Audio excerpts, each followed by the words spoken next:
ایک دفعہ حضور نے فرمایا انصر اخاک ظالمن او مظلومن، اپنے بھائی کی مدد ضرور کرو چاہے وہ ظالم ہو چاہے مظلوم ہو۔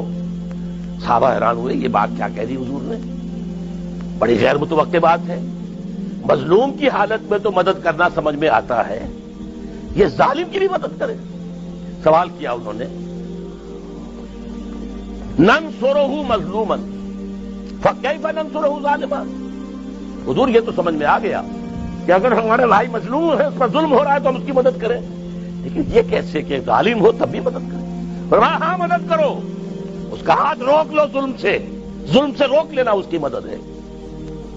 یہ ہے نہیں عن المنکر بالید، طاقت کے ساتھ اولا، یہ نہیں ہے تو باللسان، زبان، اور اگر یہ بھی نہیں ہے، اگر مجھ جیسے کمزور لوگ ہیں، ہمت نہیں ہے، تو فرمایا فَإِلَّمْ يَسْتَطِعْ فَبِقَلْبِهِ، دل میں شدید نفرت ضرور رکھے اسے، وَذَلِكَ أَضْعَفُ الْإِيمَانِ، یہ ایمان کا کمزور ترین درجہ ہے۔ اگر